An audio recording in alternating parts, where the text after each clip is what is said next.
simplemente afección de todo el aparato osteomioarticular, ¿no? Reumatismo no dice nada tampoco. En cambio, la palabra artritis ya nos habla de inflamación articular, ¿no? Cuando uno habla de artritis. Cuando uno habla de artralgia, simplemente es dolor articular, ¿no? Ese dolor articular toma, por ejemplo, si es en las rodillas, es gonalgia. Si es en la cadera, es coxalgia, ¿no? Si es en el hombro, ombralgia. No hay ombralgia. En ciertos sitios nomás, ¿no? Los dolores en la columna lumbar, por ejemplo, se llaman lumbalgia.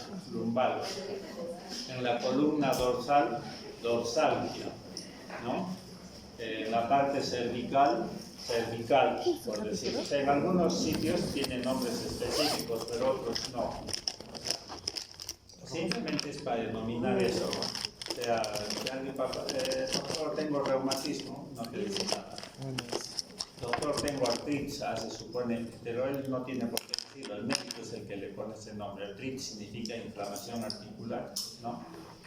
Entonces, comenzando por los síndromes articulares propiamente tal, primero esos conceptos genéricos. Y en lo que es síndromes articulares, ahorita van a poner las diapositivas, lo que quiero es tipificar, siempre tenemos que poner la palabra mono, oligo o poli. ¿Qué significa mono? Uno. Entonces, monoartritis, artritis de una sola articulación, ¿sí? ¿Qué significa oligo? Poco, ¿no? ¿Qué significa poco? 2, 3 o 4. 2, 3 o 4, eso es oligo o poco. Hazme el favor a mí. Todos los días en esta aula, 2 de la tarde y media en punto, 5 o más articulaciones comprometidas, ¿sí? Monoartritis, oligoartritis, poliartritis, ¿sí? Ya está.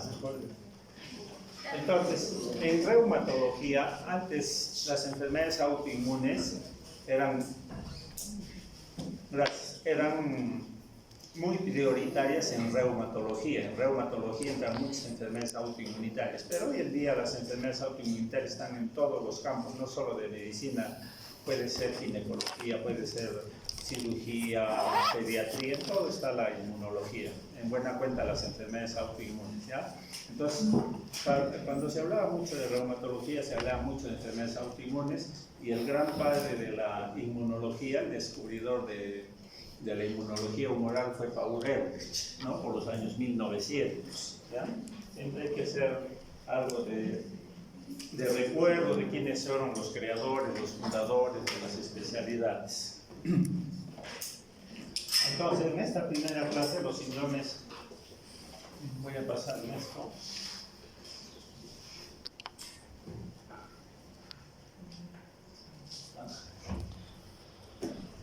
Entonces, un síndrome articular, ya les dije, es el compromiso de una articulación. ¿De qué está compuesta una articulación? Básicamente de 3 elementos. Uno, lo que es membrana sinovial, lo que cubre la articulación internamente. La membrana sinovial es la que produce el líquido sinovial. Tiene células sinoviales que producen el líquido sinovial. El líquido sinovial normalmente es claro, es transparente y está en muy poca cantidad, por decir en la rodilla hasta 2 centímetros, no hay más. Cualquier otro líquido que no sea incoloro, cristal de roca en el organismo, en un determinado tejido, es patológico. Cuando se inflaman, generalmente son líquidos amarillentos, ¿no? Amarillentos, opalescentes. Igualito en las rodillas, cuando hay un líquido inflamatorio, uno lo extrae, va a ser amarillo opalescente, ¿sí? El opalescente es muy parecido al amarillento, pero más opaco. Entonces, la membrana sinovial es la que produce el líquido sinovial. La membrana sinovial con todo es el blanco fundamental de las enfermedades reumáticas, o sea, de las artritis, ¿ya? La inmensa mayoría de afecciones reumáticas afectan la membrana sinovial y es por eso que se produce en mayor cantidad líquido sinovial, eso se llama derrame sinovial, y ahí vienen la la inmensa cantidad de patologías reumáticas a partir de la membrana sinovial. Otro componente importante es el cartílago articular. El cartílago articular es el que tapiza los huesos que están adyacentes en una articulación, ¿sí? Las tapiza a la manera de una esponja. Es la que permite el deslizamiento, el movimiento de las articulaciones. Un ratito. Entonces, la membrana sinovial, el cartílago articular, dos estructuras fundamentales, ¿ya? Ahora, les he dicho que cuando hablamos de dolor es artralgia. Artralgia puede ser gonalgia, puede ser coxalgia, puede ser dorsalgia, ¿sí? Lumbalgia. Y cuando está inflamado o flegosis es lo mismo decir, ¿ya? Inflamación o flegosis es lo mismo decir. Hablamos de artritis, ¿sí? ¿Cuáles son los 4 signos de itis, de inflamación?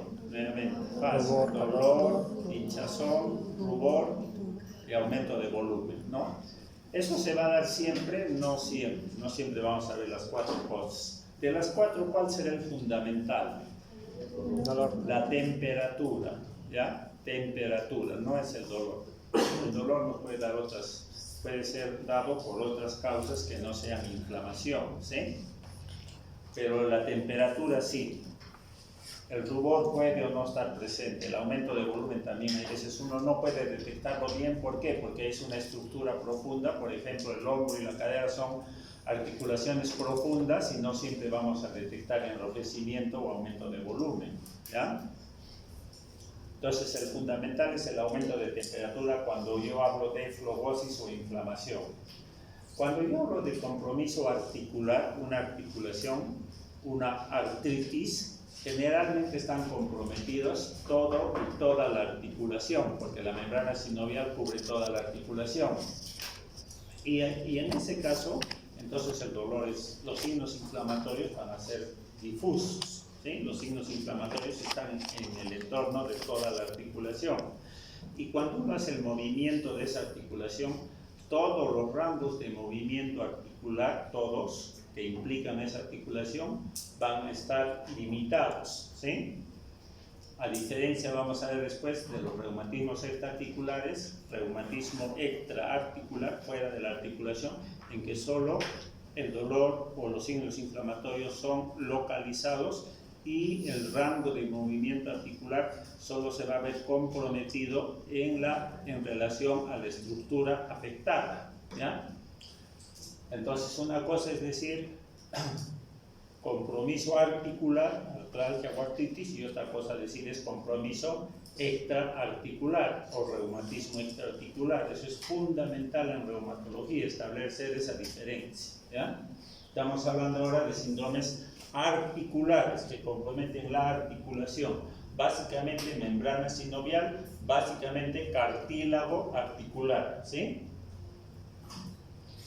Entonces, artralgia es el dolor articular. Artritis o sinovitis es lo mismo decir. Cuando me refiero a artritis, me refiero a la inflamación básicamente de la membrana sinovial. Por lo tanto, es hablar de sinovitis, ¿ya? Sinovitis. Entonces, es la inflamación o flegosis de una articulación, en esencia de la sinovia. ¿Y qué cosa es derrame sinovial? Es la presencia de líquido en una cavidad articular y ese líquido es la presencia de líquido patológico.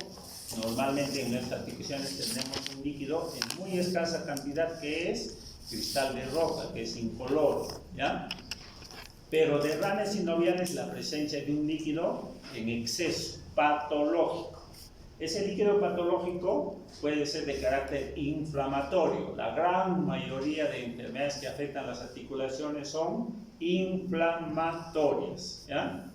Puede ser séptico porque ingresa una bacteria y me da un derrame sinovial de carácter séptico.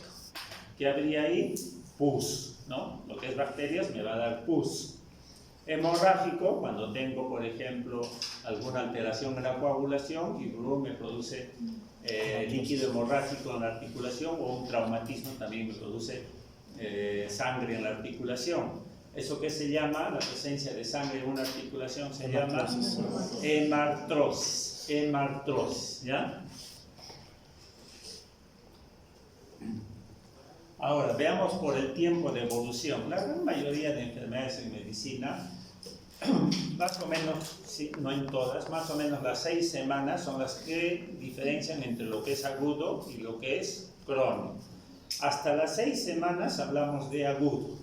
En este caso pueden ser artralgias o pueden ser artritis, monoartritis, oligoartritis o poliartritis aguda. Si no pasan las 6 semanas, ¿ya? Más de 6 semanas hablo de crónico, ¿ya? Crónico, aquellas que pasan más de las 6 semanas, ¿sí? Ese es fundamental. Y podemos ir ya viendo algunas enfermedades que caracterizan esto de agudo y crónico. Por ejemplo, la fiebre reumática, que hoy día es sumamente rara, ¿ya? Es una enfermedad que afecta el corazón, carditis, que afecta las articulaciones, artritis, que da fiebre, etc. La fiebre reumática, desde el punto de vista articular, característicamente es agudo. No pasan las 6 semanas, ¿ya? En cambio, y ya vamos a ir hablando, las enfermedades difusas del tejido conectivo, es todo un gran capítulo, les voy diciendo, ¿quiénes están ahí? Artritis reumatoide, lupus eritematoso sistémico, síndrome de Sjögren, vasculitis sistémicas, esclerodermia, o llamada también esclerosis sistémica progresiva, la polimiositis o también polidermatomiositis. Todas esas son enfermedades difusas del tejido conectivo. Todas ellas pueden comprometer las articulaciones y son crónicas, pasan de las 6 semanas, básico, ¿ya? Pero no siempre yo voy a decir, bueno, pues si este paciente me viene con una poliartritis y tiene 4 semanas, entonces esto no es para nada artritis reumatoidea. No, pues puede estar comenzando, ¿no es cierto? Puede estar comenzando. Pero para yo decir que es una artritis reumatoidea, tiene que pasar las 6 semanas. ¿Puedo diagnosticarla antes? Sí se puede, ¿ya? Pero siempre yo tengo que tener en cuenta que para dar un diagnóstico definitivo, en el caso de estas enfermedades, tiene que pasar las 6 semanas. ¿Que puedo diagnosticarlo antes? Sí se puede diagnosticar antes de acuerdo a sus características clínicas, ¿ya? Pero este concepto es básico para ubicarnos en grupos de enfermedades. Por el curso evolutivo, ¿cómo evolucionan las enfermedades reumáticas? Hay un curso que es episódico, que dura pocos días, ¿sí? Dura pocos días. Tienen un carácter recidivante, o sea, dura pocos días la artritis y después se pasa y después otra vez vuelve. Eso es recidivante, ¿ya? ¿Quiénes tienen este curso episódico que duran pocos días y después recidiva, duran pocos días y después otra vez recidiva, vuelve? La característica son las enfermedades por depósitos de cristales, ¿sí? Y ahí está característicamente la enfermedad, la gota, ¿ya? Cuando debuta una gota, debuta generalmente el dedo gordo del pie, la primera articulación metatarso-falángica la inflama muy agudamente que el paciente no puede caminar y la afecta por pocos días, 1, 2, 3, 4, 5 días y brundum se pasa, con o sin tratamiento. Si es con tratamiento, más rápido. Y se pasó y el paciente ahí quedó. ¿Ya? Ese es episódico. Pasa un tiempo, puede ser meses, pueden ser años cortos, y vuelve otra vez, puede ser el mismo dedo, puede ser otras articulaciones. Otra vez volvió y también dura pocos días. Eso que dura pocos días es lo que se llama episódico, episodio, ¿ya? Entonces en el curso evolutivo, cuando yo quiero describir una enfermedad por depósitos de cristales tipo gota o pseudogota y otros, tengo que ver esta característica que es episódico. Migratorio. ¿Qué significa migratorio? Que se compromete una articulación, tengo inflamación de una articulación, ¿sí? En pocos días se compromete otra, en pocos días otra, en otros días otra y otra y otra. y van cediendo las previamente afectadas. Van migrando la artritis de una a otra articulación, pero ceden las previamente afectadas. ¿Qué enfermedades son características de ser migratorias? La más característica es la fiebre reumática, ¿ya? La fiebre reumática.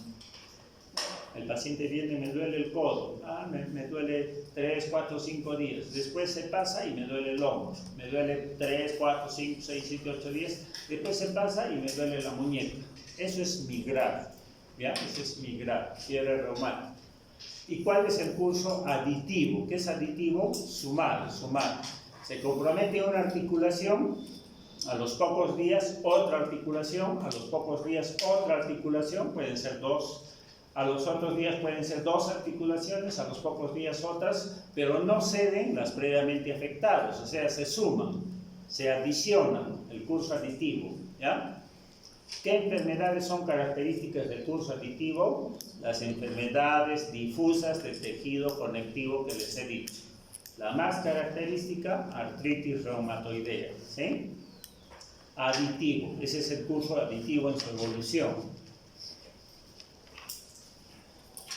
Ahora, cuando yo hablo de enfermedades autoinmunes, por ejemplo, las enfermedades difusas del tejido conectivo, artritis reumatoidea, lupus y las otras que les he dicho, son enfermedades autoinmunitarias. Cuando les he hecho inmunología ya les he hablado de enfermedad autoinmunitaria, cómo el sistema inmunitario se vuelca contra mis propios tejidos, órganos y los afecta. A todos los afecta por inflamación, dentro de lo que es articulaciones también, ¿ya? Entonces, ¿cómo evoluciona una enfermedad autoinmune en general, una enfermedad reumática? Casi también esto va para muchas otras enfermedades autoinmunes en otros órganos, ¿ya? Pero no todos. Curso monocíclico. Cuando por una sola vez me puede dar una monoartritis, una oligoartritis o una poliartritis, pero solo una vez, que puede durar un mes y medio, que es el tiempo que duran, puede durar 6 meses, puede durar 1 año, puede durar 2 años, y después se va y nunca más vuelve. Ese es el monocíclico, ¿ya? El monocíclico. ¿Qué es el policíclico? Me afecta 1, 2, puede afectarme mono, oligo o poliarticularmente, artritis, y lo tengo un periodo de tiempo, puede ser meses, puede ser algunos años, y después se va todo y el cuadro clínico se inactivó, ya no tengo el cuadro inflamatorio articular. Pasó un tiempo determinado, meses o puede ser años, y boom, otra vez vuelve. Y otra vez me afecta, meses o años, pasa un tiempo y otra vez cede, ¿sí? Lo usual es que cedan meses, no años y años, meses. Meses que ceden y meses que recidivan. Y así va. Ese curso evolutivo que cursa con actividad e inactividad, ese se llama el curso policíclico, ¿ya? Y el curso progresivo es cuando desde un comienzo me afecta una monoartritis, una oligoartritis, una poliartritis, me afecta desde un comienzo y desde que me afecta en un comienzo siempre está presente. En mayor o en menor intensidad, pero siempre tengo la artritis, ¿sí? Eso significa progresivo, ¿ya? ¿Cuál es el más frecuente de todos los cursos? El policíclico, 80% de casos. Ya a veces se reparten monocíclico y progresivo, ¿ya? Las enfermedades autoinmunes tienen esa evolución. Hay veces se autolimitan y ahí quedó todo. Pero la gran mayoría vuelven, ceden. Y pocos tienen un curso progresivo de mal pronóstico desde un inicio, que a pesar del tratamiento sigue, la enfermedad sigue, ¿ya? Pocos menos mal. Ese es el comportamiento de una enfermedad autoinmune. ¿De qué depende? Hay muchos factores. Entonces esto ya les dije. Por el número de articulaciones comprometidas puede ser una monoartritis, una sola articulación, ¿sí? ¿Cuál es la más característica? Que en un comienzo me da una monoartritis intensa, ¿sí? Son las enfermedades por depósito de cristales lagosos, ¿sí? Y también las monoartritis sépticas. Usualmente estas dos enfermedades inician como una monoartritis, una sola articulación, ¿sí? Ya en la evolución puede tomar otras, pues la gota sí, pero en un comienzo es una monoartritis, ¿sí? Oligoartritis o pauciartritis, les he dicho 2 o 4 articulaciones, ¿sí? ¿Cuáles son las enfermedades que en un comienzo debutan como una oligoartritis? Y acá viene otro gran grupo de enfermedades autoinmunitarias, que son las espondiloartropatías seronegativas, ¿sí? ¿Cuáles están ahí? Espondiloartropatías seronegativas, espondilitis anquilosante, ¿sí? Artritis psoriásica, las llamadas artritis reactivas, ahí está el síndrome de Reiter. Hay otras 2 más, pero son muy infrecuentes. Esas son las frecuentes, ¿ya? Esas son las oligoartritis, esas debutan así. Y las poliartritis, las que afectan 5 o más articulaciones. ¿Cuáles son las enfermedades que más me dan una poliartritis? Las enfermedades difusas del tejido conectivo. A la cabeza, artritis reumatoidea, lupus eritematoso sistémico, ¿ya? Estos conceptos son los que me permiten indicar a ver en qué grupo de enfermedades yo puedo estar cuando enfrento a un paciente, ¿ya? Pero siempre es así, no, acuérdense, en medicina no hay nada absoluto, ¿ya? Pero de todas maneras, esto es el gran grupo que las permite clasificar, ubicarnos, ¿no? Cuando enfrentamos una enfermedad reumática. Ahora, veamos esta clasificación de las poliartritis, o sea, de las enfermedades difusas del tejido conectivo. Artritis bilateral. ¿Qué significa bilateral? Cuando se compromete una articulación, por ejemplo la rodilla, tengo inflamación en la rodilla y al mismo tiempo tengo la otra rodilla, ¿sí? Inflamación en las 2 rodillas, ¿sí? Eso es bilateral, ¿ya? Artritis bilateral, se me han hinchado las 2 rodillas, ¿sí? ¿Qué significa simétrica? Cuando la hinchazón que tengo en una rodilla, el grado de hinchazón de una rodilla es muy similar al grado de hinchazón de la otra rodilla, ¿sí? Simetría, simétrico, ¿ya? Entonces tengo una artritis que es bilateral en los 2 lados y el grado de flogosis o inflamación es la misma, eso es simétrico. Artritis bilateral simétrica. En cambio, el término asimétrico significa que si yo tengo inflamación en una articulación en la rodilla, la otra rodilla también puede estar inflamada, pero digamos en mucho menor grado, o en mayor grado, ¿sí? Y entonces eso es asimétrico, ¿sí? El término bilateral y simétrico va mucho para las enfermedades difusas del tejido conectivo, a la cabeza, artritis reumatoidea.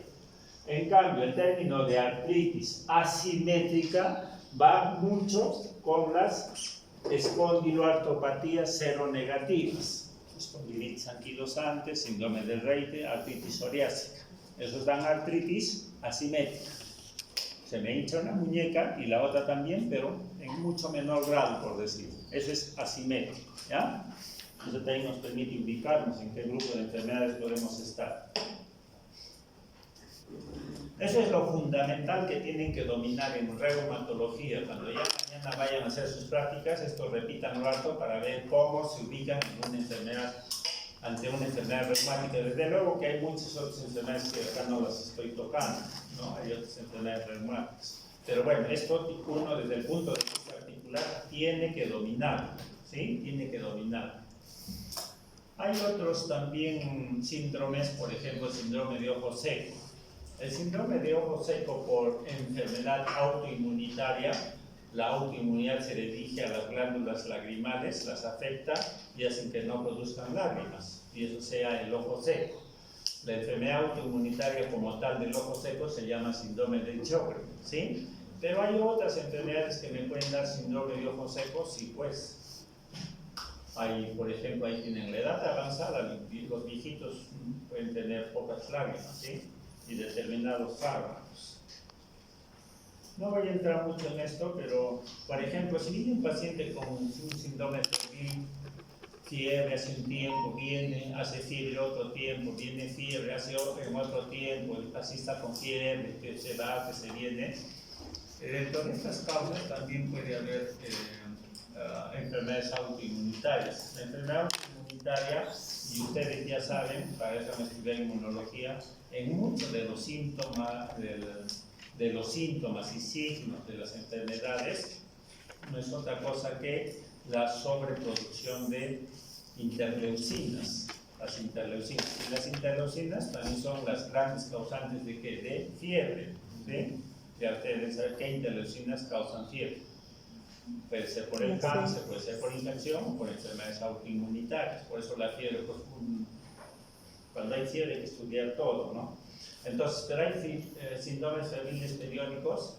Dentro de ellos, por ejemplo, la hiperinmunoglobulina D, ¿sí? Que tiene un cuadro que es raro, que los médicos usualmente no lo piensan, pero acá está, ¿ya? Que puede dar todas estas cosas. Hay otras causas de síndromes febriles, fiebre del Mediterráneo familiar, etc. Síndrome asociado al receptor del factor de necrosis tumoral. ¿Por qué les pongo esto? Porque hay que dominar. ¿Por qué? Porque en reumatología, cuando vayan a nefro, cuando vayan a endocrino, siempre se van a encontrar con enfermedades autoinmunes. En geriatría se van a encontrar con enfermedades autoinmunes. Si uno domina inmunología, pues es bien fácil dominar muchas de estas especialidades, ¿ya? Factor de necrosis tumoral.